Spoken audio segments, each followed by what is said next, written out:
Hey guys, tonight we slip through the torchlit streets of Rome, where the air hums with ambition and betrayal.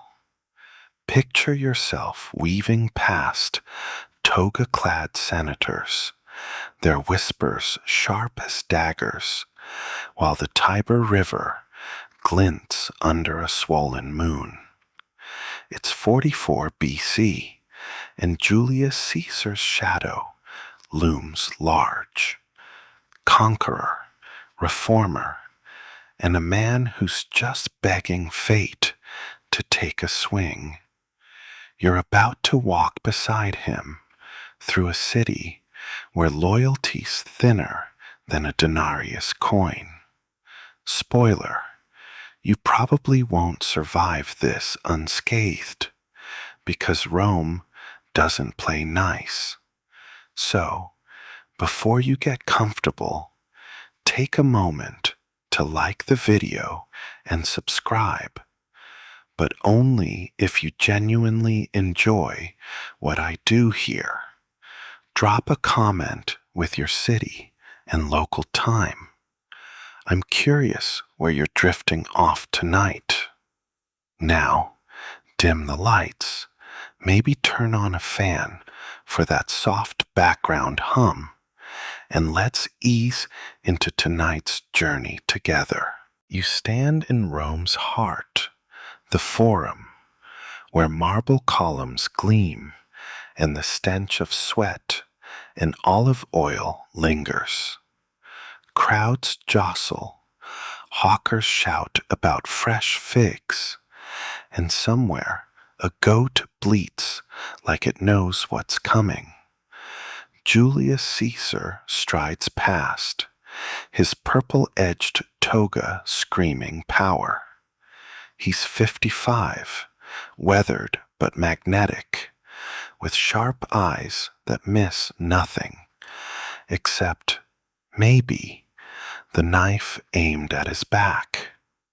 Historically, Caesar's just declared himself dictator perpetuo, dictator for life, a move that's got half the Senate choking on their wine. He's reformed the calendar.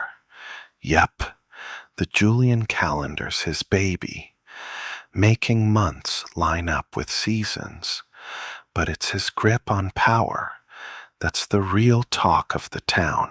Now, here's a quirky tidbit. Romans love their omens, and Caesar's no exception. They'd poke through animal guts to predict the future, but Caesar's favorite was a white horse with weirdly human toes. True story. Pliny the Elder wrote about it. Freaky, right? You smirk, imagining Caesar petting this mutant pony, but the crowd's mood shifts. Whispers ripple. The soothsayer's been spotted. Historians still argue whether Caesar was superstitious or just playing the crowd. Did he believe in fate, or was he too cocky to care? You're about to find out. You push through the throng, sandals slapping on cobblestones. Rome feels alive, chaotic, like a party one spark from a riot. Caesar's heading to the Senate, his guards, lanky Gauls with axes, clearing the way. You notice his confidence, the way he waves off nervous advisors. He's untouchable, or so he thinks, but the air's thick with something else. Jealousy, maybe, or fear. Senators like Brutus and Cassius, once his allies, now trade glances sharper than their styluses. You catch a snippet of gossip. Caesar's planning to crown himself king. King? In Rome? That's like asking to be skewered. The Republic's supposed to hate monarchs, but Caesar's been cozying up to Cleopatra, who's got her own royal vibe. You wince. Bad move, Jules. A street performer juggles flaming torches, and you chuckle, thinking Caesar's juggling more dangerous things: power, loyalty, destiny. The crowd cheers, but you spot a hooded figure lingering by a statue of Jupiter. Their eyes lock on Caesar, unblinking. Your gut twists. This isn't just another day in Rome. You're walking into a storm, and Caesar's the lightning rod. As he climbs the Senate steps, you lean closer, catching his murmur about foolish prophecies. Foolish? You're not so sure. The city's pulse quickens, and you're swept along, wondering if one warning could have changed it all. You're still trailing Caesar, the form's clamor fading as you slip into a narrower street, where shadows cling to the walls like secrets. The air's cooler here, heavy with the scent of incense and damp stone. You're close enough to hear the rustle of Caesar's toga, his steady steps echoing with purpose. But something's off. Your skin prickles, and it's not just the chill. That hooded figure from the Forum, the one by Jupiter's statue, is here again, weaving through the crowd. Their face is half hidden, but their voice cuts through the din, low and urgent. Beware the Ides of March. You freeze. It's the Soothsayer, and those words hit like a slap. Historically, this moment's famous. Plutarch and Suetonius both recorded it.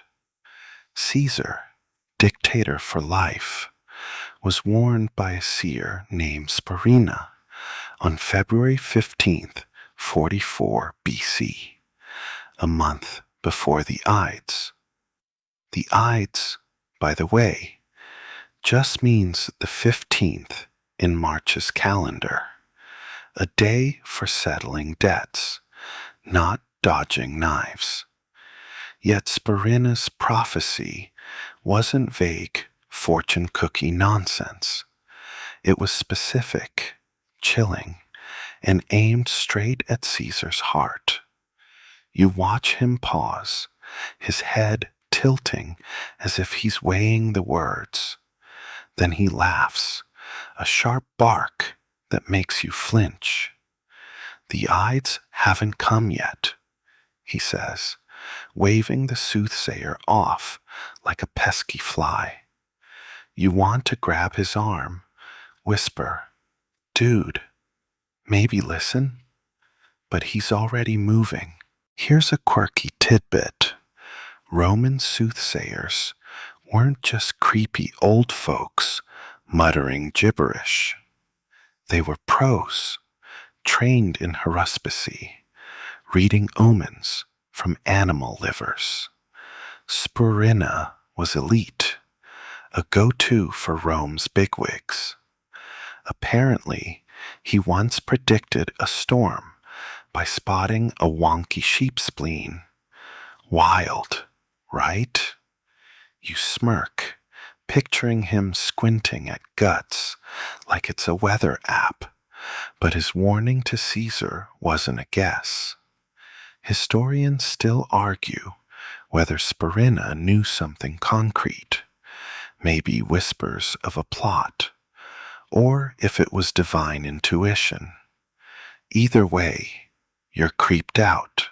The Soothsayer doesn't follow. They melt into the crowd, their words lingering like smoke. You hurry to keep up with Caesar, who's now chatting with a senator about grain taxes, like death isn't stalking him. His confidence is maddening. You notice the Gauls flanking him, their axes glinting, but they're scanning the crowd, not the elites nearby. Big mistake. You catch a glimpse of Cassius, his lean face, all angles and ambition, whispering to another senator. Their eyes flick to Caesar, then away. Your stomach knots. Those aren't friendly vibes.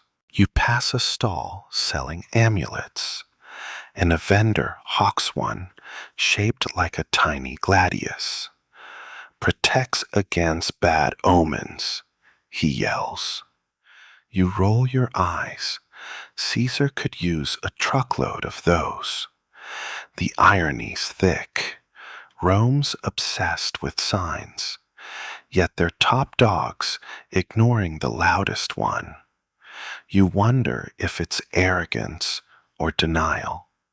He's conquered Gaul, tamed Egypt, bedded Cleopatra. Maybe he thinks he's untouchable. But you're not buying it.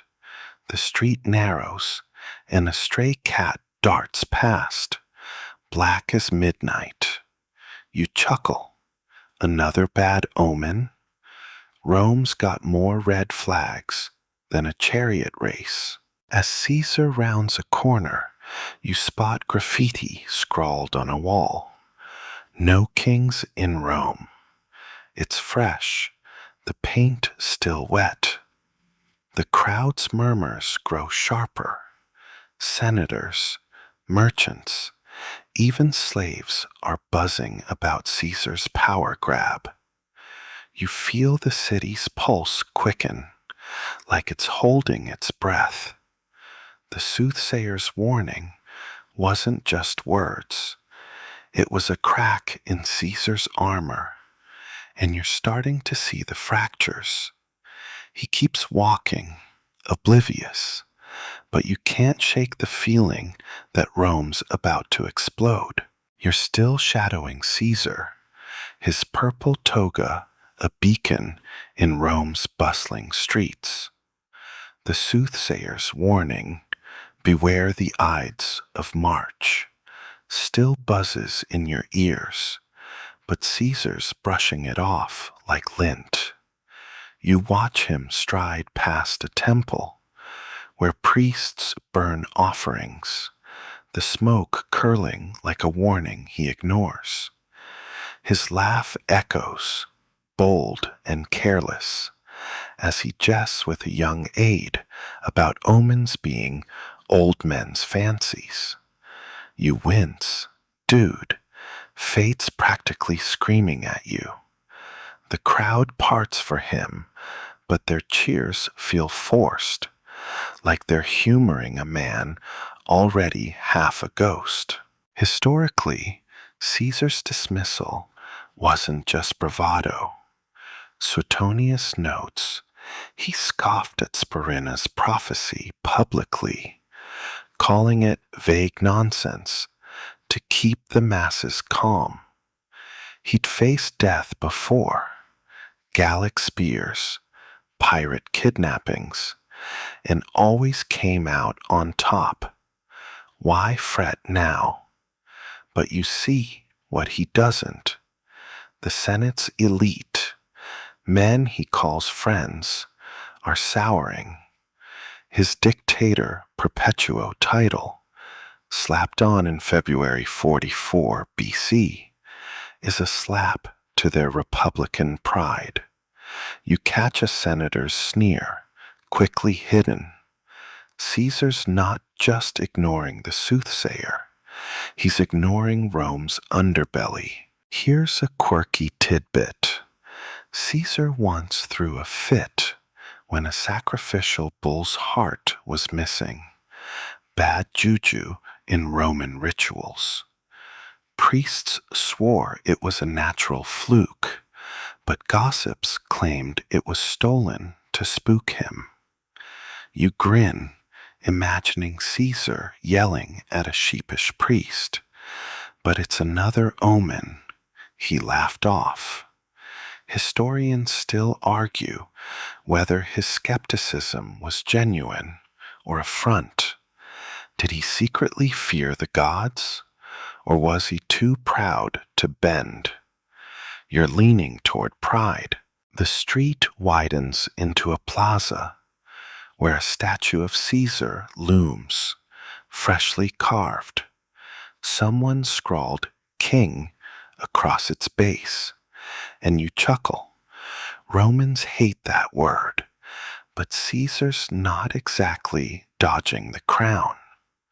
He stops to admire the statue, oblivious to a cluster of senators nearby, their whispers sharp as knives.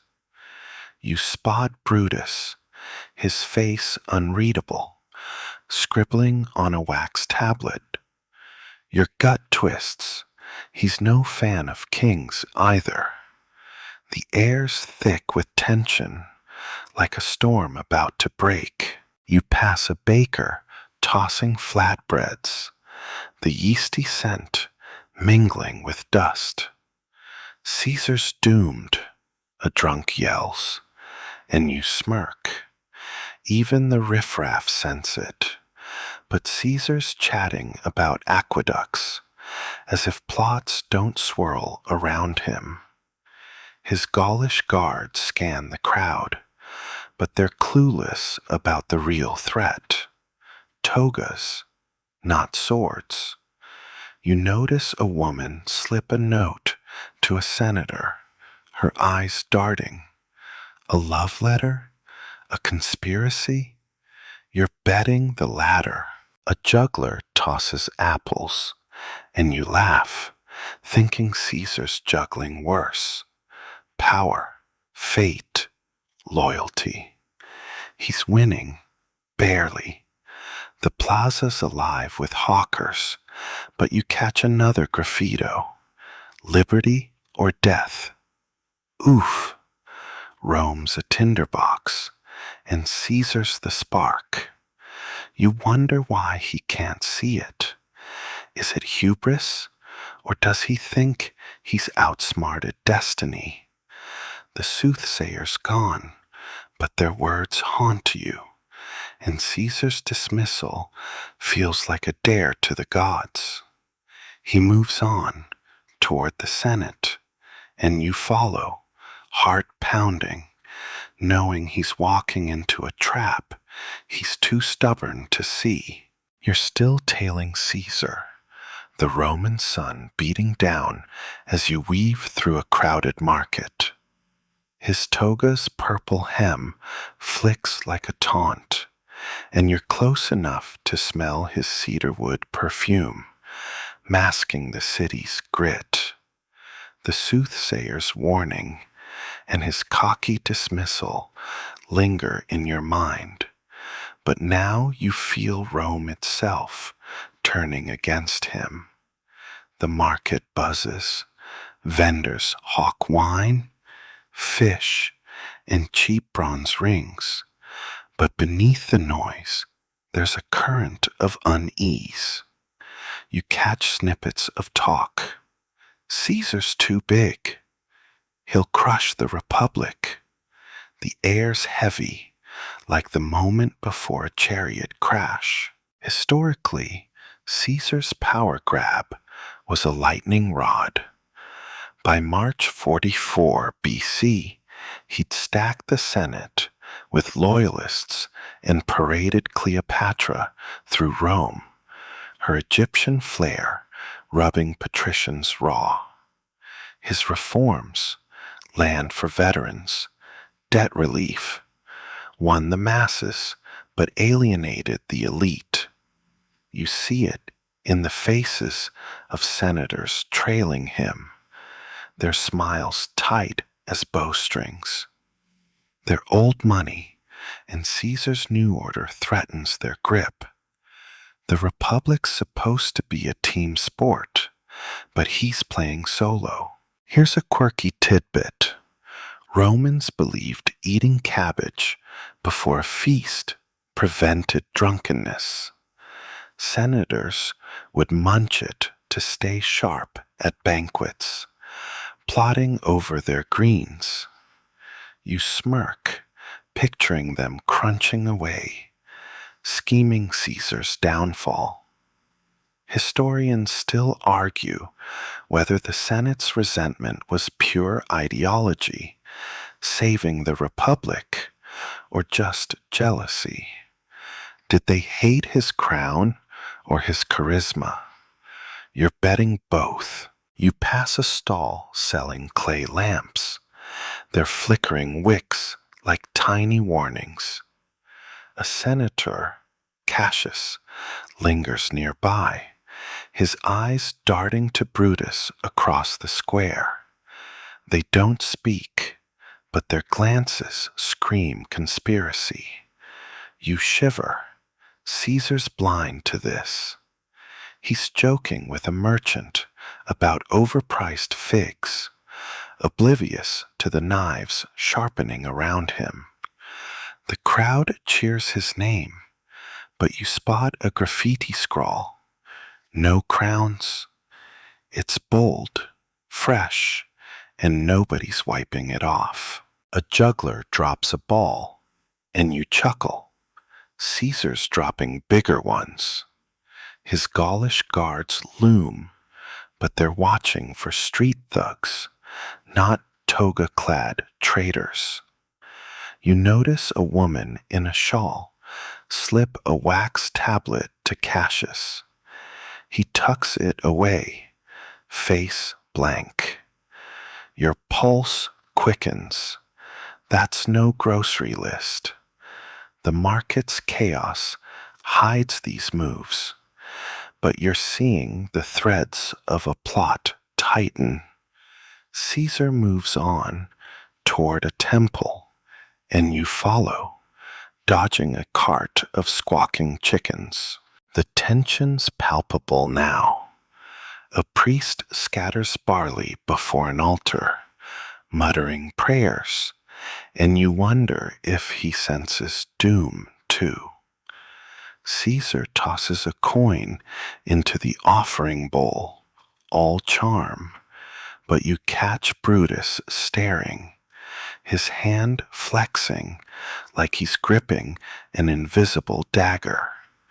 You want to yell, "Look behind you," but history's a runaway horse.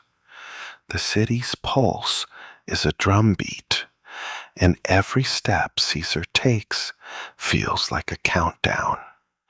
His enemies aren't just angry, they're organized, and you're starting to feel Rome's walls closing in.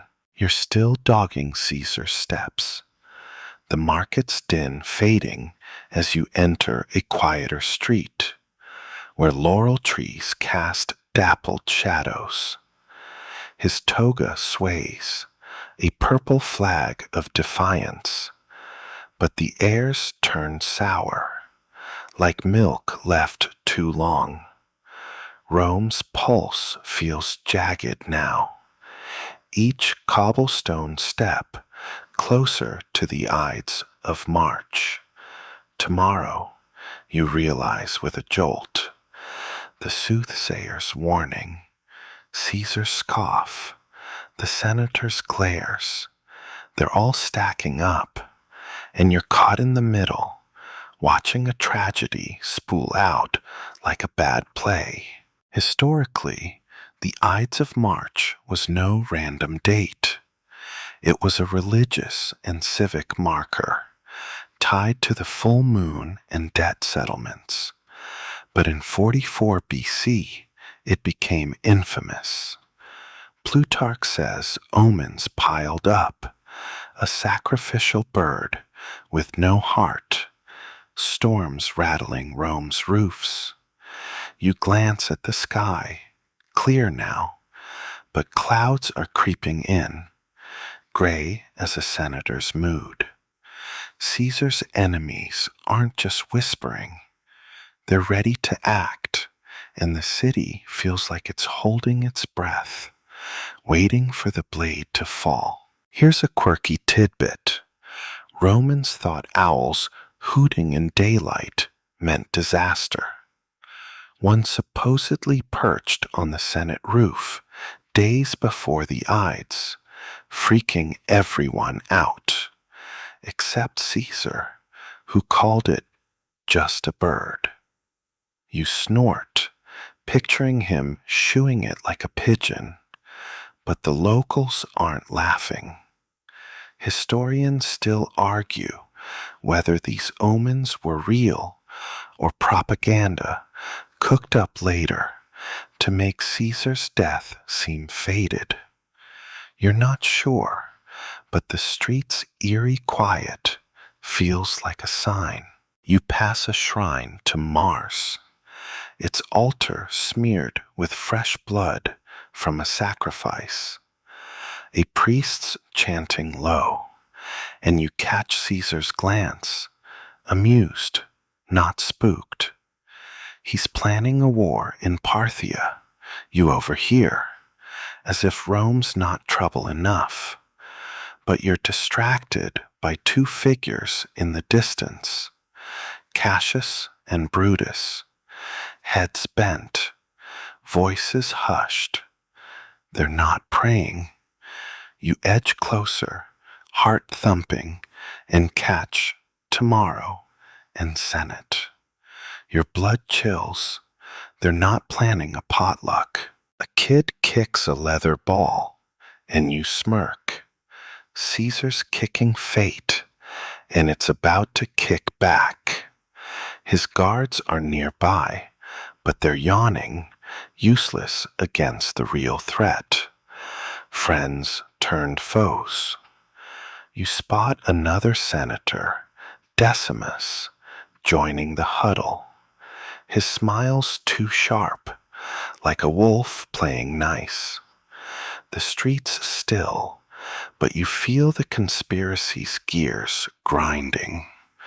Caesar stops to greet a merchant, all charm, while you notice graffiti on a wall.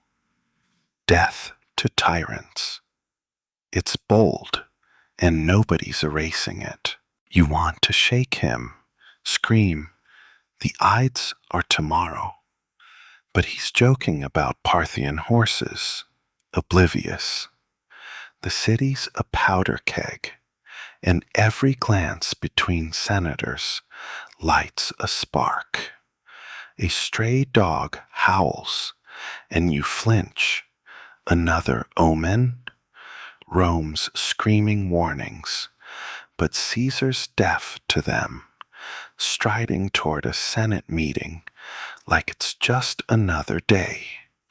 You follow, dread pooling in your gut, knowing tomorrow's not just a date, it's a deadline, and Rome's about to bleed. You're still trailing Caesar, the quiet street giving way to a broader avenue, where torches flicker against the dusk. His toga glows faintly, a target in the fading light, and you feel Rome's tension coil tighter, like a spring about to snap. Tomorrow's the Ides of March, and the Soothsayer's warning, "Beware," hums in your head, mocked by Caesar's swagger. The city's alive with whispers, and you're close enough to hear his steady breathing, oblivious to the noose tightening around him.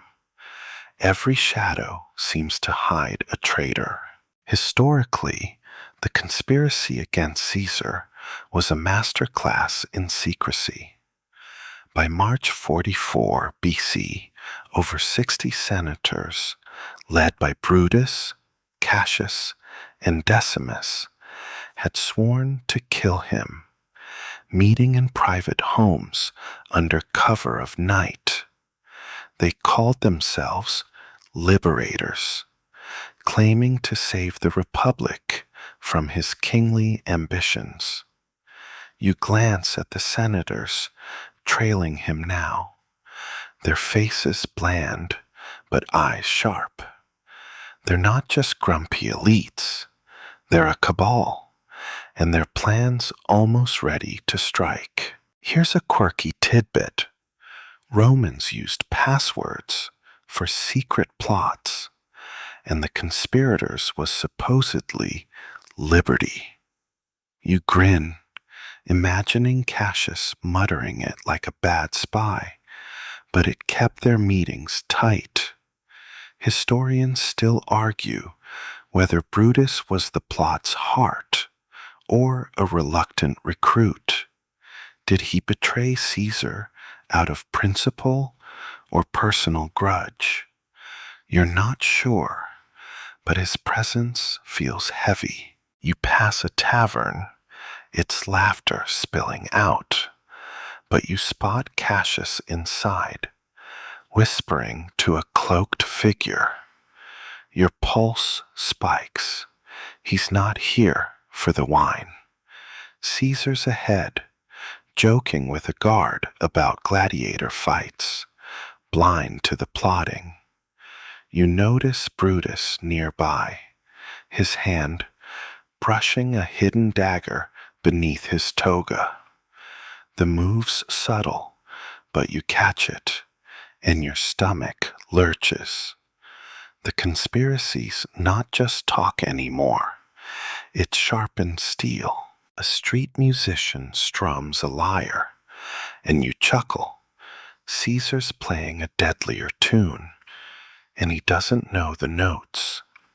His Gaulish guards are close, but they're watching the crowd, not the senators. You see Decimus join Brutus, their heads bent, words too soft to catch. The avenue's busy, but you feel the plot's pulse, like a second heartbeat. Graffiti on a wall reads, "Freedom," and you wince. It's not a slogan, it's a signal. Caesar pauses to toss a coin to a beggar, all charm, while you spot a wax tablet passed between two senators. It's quick, but you're sure it's a plan, maybe the final one. The city's lamps cast long shadows, and every flicker feels like a countdown. You want to yell, "Run!"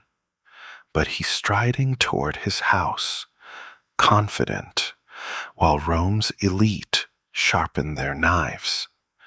The Ides are hours away, and you're trapped in the calm before the storm, knowing the conspirators are ready to rewrite history.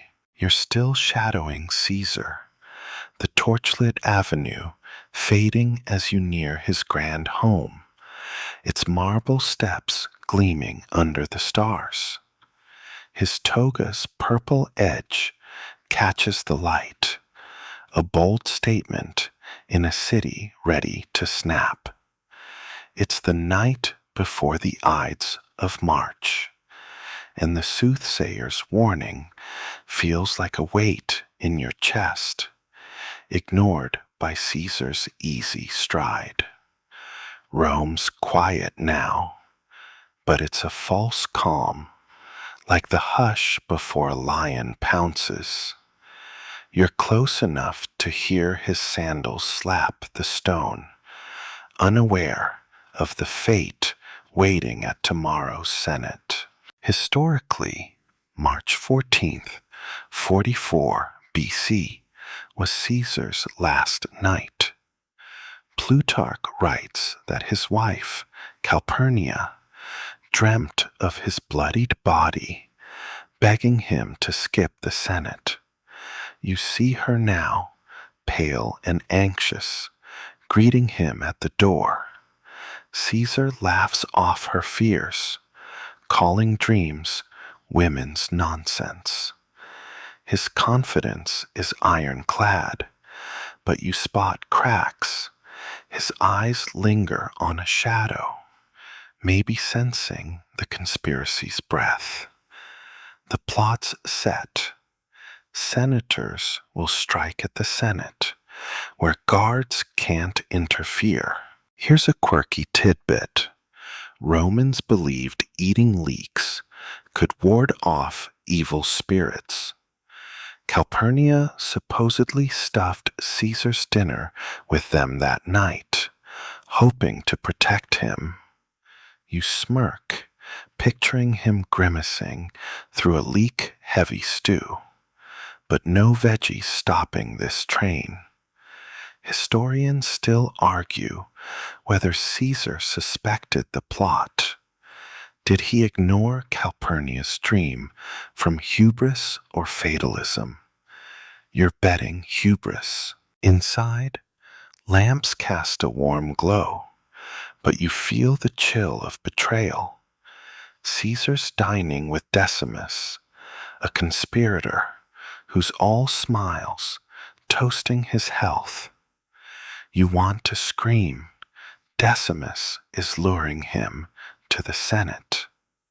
Outside, you glimpse Brutus passing by, his face taut. The city's asleep, but the plot's awake, its threads tightening. A stray cat hisses, and you chuckle. Another omen Caesar won't heed. You linger by the gate, hearing Calpurnia's soft pleas. Caesar's unmoved, planning his Parthian campaign like tomorrow's guaranteed. You notice a servant slip a note under a door. Another conspirator's signal? Graffiti nearby from reads, "Tomorrow," bold and untouched. Your pulse races. The Ides are dawn away, and Caesar's walking into a trap. His guards patrol, but they're blind to the real danger. Friends with daggers. You follow his silhouette inside, dreading the morning, knowing Rome's about to shatter. You're with Caesar now, dawn breaking over Rome as he steps from his home. Toga crisp, face set like marble. The Ides of March, March 15th, 44 BC, has arrived, and the soothsayer's warning, "Beware," burns in your mind, dismissed by his steady gait. Calpurnia's tearful pleas from last night echo, but he's brushed them off, heading for the Senate. The city's waking, streets humming with carts and chatter, but you feel a blade's edge in the air, sharp and inevitable. His purple toga screams power, but it's a bullseye today. Historically, the assassination was meticulously planned. Over 60 senators, led by Brutus, Cassius, and Decimus, chose the Senate's theater of Pompey for the kill, neutral ground where Caesar's guards couldn't follow. You watch him climb into a litter, curtains swaying, as Decimus, the traitor, chats him up, ensuring he shows. The streets are alive, but you spot conspirators in the crowd, their togas hiding daggers. Their eyes meet briefly, a silent signal, and your heart pounds. They're ready. Here's a quirky tidbit. Romans believed a sneeze could expel bad luck. A senator supposedly sneezed as Caesar passed, and the crowd cheered, thinking it blessed him. You smirk. Wrong call, folks. Historians still argue whether Caesar sensed the trap. Did he go to the Senate defying fate, or was he clueless? You're leaning toward defiance. The litter sways past a temple, where a priest scatters ashes, muttering. Caesar waves, all charm, But you notice Brutus nearby, his hand twitching near his belt. The Senate's close, its columns looming like a trap. You catch graffiti, Liberty Today. It's fresh, bold, and nobody scrubbing it. A kid tosses a pebble, and you chuckle. Caesar's tossing his life, and he doesn't see it. His Gaulish guards trail, useless against the senator's blades. You weave through the crowd, pulse racing, as Decimus laughs at Caesar's joke. The betrayal's so close, you can taste it. A woman in the crowd shouts, "Caesar, beware!" But he doesn't hear or doesn't care. The theater of Pompey's steps appear, and you want to yell, "Turn back!" But history's locked. The conspirators close in, their smiles sharp, and you know the daggers are about to fly. Rome's holding its breath, and you're stuck watching the endgame unfold. You're right behind Caesar, his litter halting at the theater of Pompey's steps, the Senate's temporary meeting place. The Ides of March sun glares down, and his toga's purple hem ripples as he climbs out, confident, almost regal. The soothsayer's warning, Calpurnia's dream, the omens, all ignored, and now you're here, heart hammering as Rome's trap snaps shut. Senators crowd around, their togas pristine but hiding steel. The air's thick with sweat and malice, and you know the daggers are seconds from striking. Historically, Caesar's assassination was brutal precision. On March 15th, 44 BC, over 60 conspirators, led by Brutus, Cassius, and Decimus, stabbed him 23 times in the Senate, each blow a message: no kings in Rome. You watch him enter the hall, Decimus at his side, still playing loyal friend. The senators rise, but their bows feel rehearsed. A petition's thrust at Caesar, fake, a distraction, and you see Cassius nod subtly. Your stomach lurches. It's starting. Here's a quirky tidbit. Romans believed a victim's last words carried divine weight. Caesar's supposed cry, "Et tu, Brute," and "you, Brutus," was likely Shakespeare's flair. Plutarch says he said nothing, just pulled his toga over his face. You smirk, picturing him going out with silent flair, but the truth's murkier. Historians still argue whether Brutus's betrayal shocked him most. Was it personal or just politics? You're betting it stung deep. The hall's cool, marble echoing footsteps.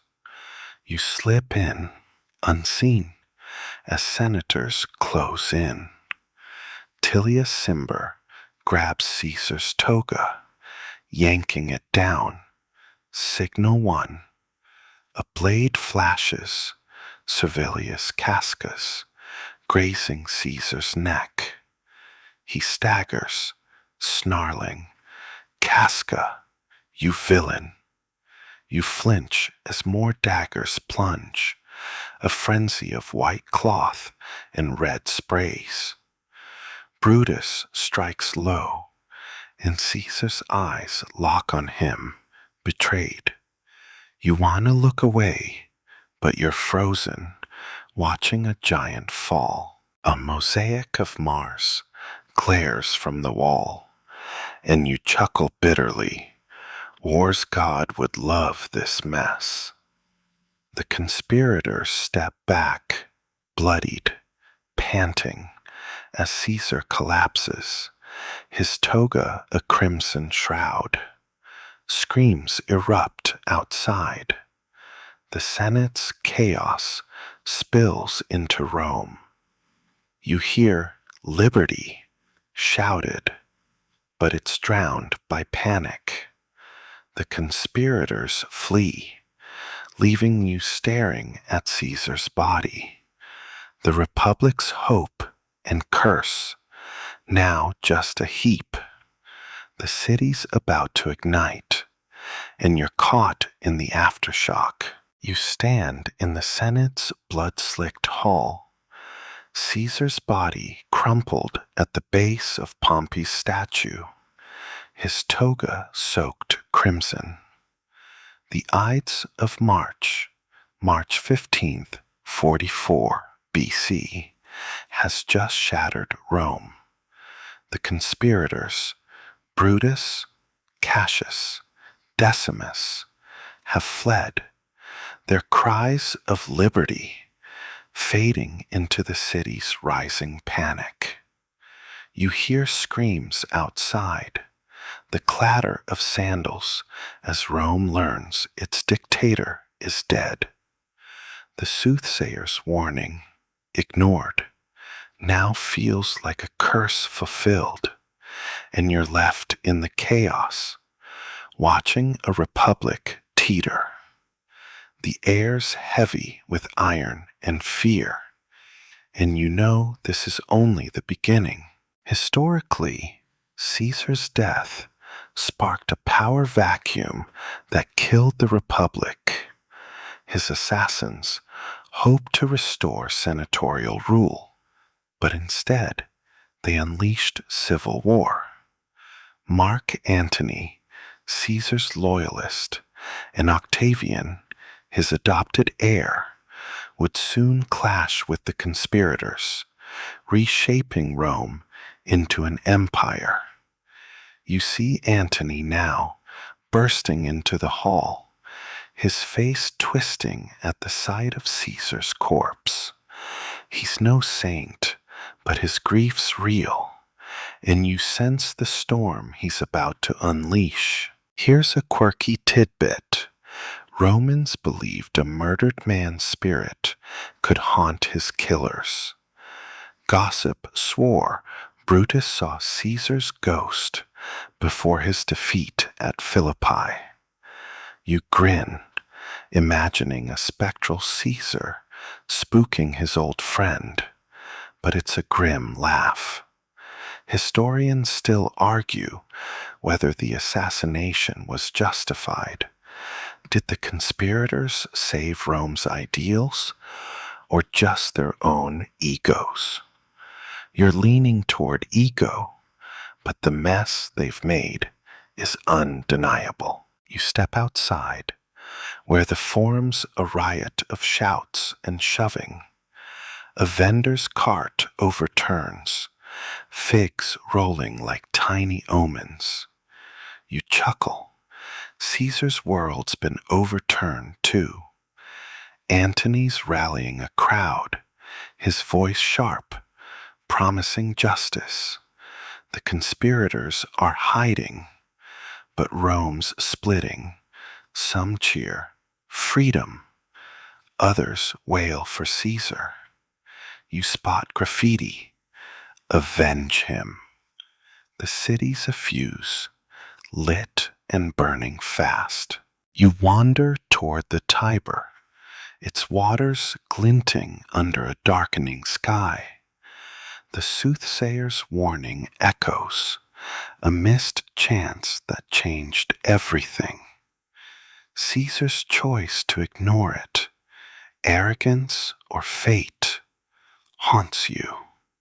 His legacy's already shifting, hero to some, tyrant to others.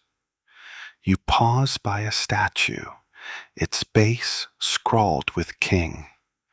Rome's future's uncertain, but you feel its weight, a city reborn in blood. As the stars emerge, your steps slow, the city's roar softening to a hum. The Tiber flows, steady, carrying Rome's secrets downstream. You're safe now, far from the daggers and plots. Let the day's weight slip away, like sand through your fingers.